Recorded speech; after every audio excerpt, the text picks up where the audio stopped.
श्री स्वामी समर्थ. आपल्याकडे भरपूर पैसा व धनसंपत्ती असावी असे सर्वांनाच वाटते. आपले जीवनही श्रीमंतासारखे असावे, आपली उठबत उच्चभ्र लोकांमध्ये असावी असे सर्वांनाच वाटते आणि त्यासाठी सर्वांचेच त्यांच्या त्यांच्या परीने प्रयत्न चाललेले असतात. परंतु सर्वांच्या प्रयत्नांना यश येत नाही. काही व्यक्ती थोडे कष्ट केले तरीही खूप पैसे मिळवतात, खूप श्रीमंत होतात. परंतु काही व्यक्ती असतात, त्यांनी कितीही कष्ट केले, भरपूर मेहनत घेतली, तरीही त्यांची परिस्थिती सुधारण्याचे नाव घेत नाही. दारिद्र्य त्यांची पाठ सोडत नाही.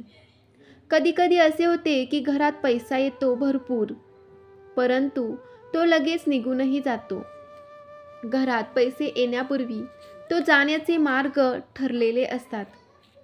घरात पैसे येण्याचे त्यासाठी खड्डे तयार असतात आणि काही व्यक्तींचे उत्पन्न खूपच कमी असते. हे त्यांना आपल्या कुटुंबाचे पोषण करण्यासही पुरत नाही, तर त्यातून बचत कशी होणार? उलट त्यांच्यावर कर्जाचा डोंगर चढत राहतो आणि ते कर्जबाजारी होतात. तर जर तुमची परिस्थिती अशीच झालेली असेल, या सर्व परिस्थितीतून बाहेर पडायचे असेल, परिस्थितीत बदल करायचा असेल, तर भक्त हो, मी जे काही उपाय सांगणार आहे, तर हे उपाय जर तुम्ही श्रद्धा भावनेने केले, मनापासून केले, तर नक्कीच तुम्हाला याचा अनुभव येईल. कारण आपण कोणतेही कार्य करणार असलो तर ते कार्य करण्यापूर्वी आपल्याला विश्वास हवा. हे होणारच आहे, मी हे करणारच आहे. आपल्याला असा दृढ विश्वास असेल तरच आपले ते कार्य संपन्न होईल.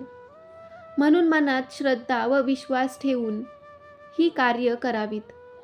म्हणजे फक्त 2च महिन्यात तुम्हाला या सर्वांचा प्रभाव जाणवेल की तुमच्या परिस्थितीत फरक पडेल. उत्पन्नाचे विविध मार्ग दिसतील, उत्पन्नात वाढ होईल, खर्चाला आळा बसेल, पैशाला पैसा लागेल, बचत होईल आणि आपण कर्जापासूनही मुक्त व्हाल. चला तर मग जाणून घेऊयात ते उपाय कोणकोणते आहेत. मीठ.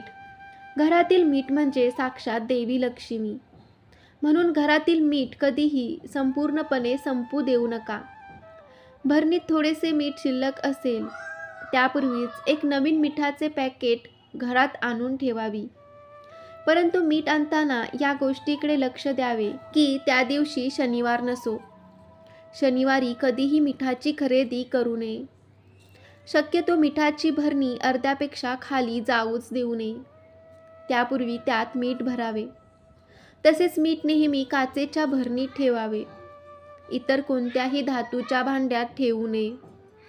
असे म्हणतात की आपल्या उत्पन्नातील 15% वाटा हा भगवंतासाठी, धर्मासाठी वापरावा. परंतु ठरवून, मोजून, मापून आपल्यालाही शक्य होत नाही. कोणालाही काही देण्यासाठी भरपूर दानधर्म करावा असे होत नाही. 1 रुपयाचे दान केले तर त्या बदल्यात आपल्याला 100 रुपये मिळतात. दानधर्माचे आपल्या शास्त्रामध्ये फार महत्त्व आहे. हे दान केल्याने आपले दुर्भाग्य सौभाग्यात बदलते. तसेच अन्नदान केल्याने घरात कधी अन्नधान्य कमी पडत नाही. आपल्याला शक्य होईल ते तसे अन्नधान्य, पैसे, कपडे, गरजेच्या वस्तू आपण जे काही इतरांना देऊ शकतो ते जरूर द्यावे. आपण कितीही गरीब असलो, आपल्या उत्पन्नात कितीही कमी असले, तरीही निदान अमावस्या पौर्णिमेच्या दिवशी तरी दान जरूर करावे. या उपायामुळे आपल्या परिस्थितीत खूप वेगाने बदल घडू लागतात. भक्त हो, 2 हाताने देऊन तर बघा, भगवंत तुम्हाला सहस्त्र हाताने देतील. पुढील उपाय म्हणजे आपल्या घरातील मुली, नंदा जेव्हा माहेरी येतील, त्यांचा आदर सत्कार करा. त्यांना मान सन्मान द्या. कारण असे म्हणतात, मुलीचा, नंदेचा आदर सत्कार करणे म्हणजे साक्षात देवी लक्ष्मीचा आदर करणे होय. त्यांना कधीही रिकाम्या हाती घरी पाठवू नका. काही ना काही जरूर द्या. साडी, शृंगाराचे सामान, पैसे, तुम्हाला जे काही शक्य होईल आणि योग्य वाटेल ते जरूर द्या. इतरांना देण्यापेक्षा आपल्या मुलींना व नंदांना दिल्याने त्यांचे कितीतरी अधिक पटीने आशीर्वाद आपल्याला प्राप्त होतात. मुली घरून नेहमी हसत खेळत गेल्या पाहिजेत. ज्या घरातून मुली रडत ओरडत जातात त्या घरात कधीही बरकत राहत नाही. म्हणून मुलींचा नंदांचा सन्मान करा. त्यांना जे शक्य होईल ते देण्याचा प्रयत्न करा. पुढील उपाय म्हणजे आपण दररोज भगवंतांचे पूजन करतो. भगवंतांचे पूजन करताना ताट, तांब्या, दिवा, पळी अशी कितीतरी भांड्यांची आपल्याला आवश्यकता असते.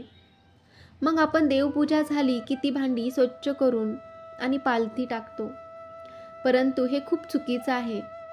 देवपूजेची भांडी कधीही पालथी ठेवू नयेत, ही सरळच ठेवावी. तसेच देवघरात तांब्याचा तांब्या नेहमीच स्वच्छ पाण्याने भरून ठेवावा. हा तांब्याचा कलश भरून ईशान्य दिशेला ठेवावा. तसेच त्या तांब्यावर एक छोटी प्लेट झाकून त्या प्लेटमध्ये थोडीशी साखर आणि गूळ ठेवावा. आणि दररोज देवपूजेनंतर कलशातील पाणी झाडांना विसर्जित करावे आणि साखर व गूळ असेल तो प्रसाद म्हणून खाऊन घ्यावा. आणि त्यात दुसरे पाणी व गूळ साखर घेऊन पुन्हा ते झाकून ठेवावे.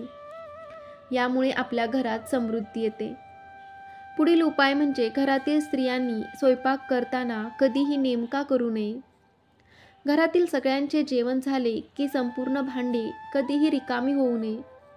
कधी पोळी, थोडीशी भाजी, भात काहीतरी करायलाच हवं. दुसऱ्या दिवशी आपण ती कुत्र्यांना किंवा इतर प्राण्यांना दिले तरीही चालेल. परंतु जेवण झाले की लगेच सर्व भांडी रिकामी होऊ नये. कारण आपल्या स्वयंपाकात देवी लक्ष्मी असते आणि संपूर्ण स्वयंपाक संपणे व भांडी रिकामी होणे म्हणजे देवी लक्ष्मी घरातून जाण्याचा हा संकेत आहे.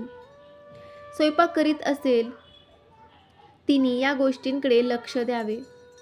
हे घासभर भात, एखादी पोळी, अर्धी वाटी भाजी, तरी सर्वांचे जेवण झाले तरीही मागे राहावी.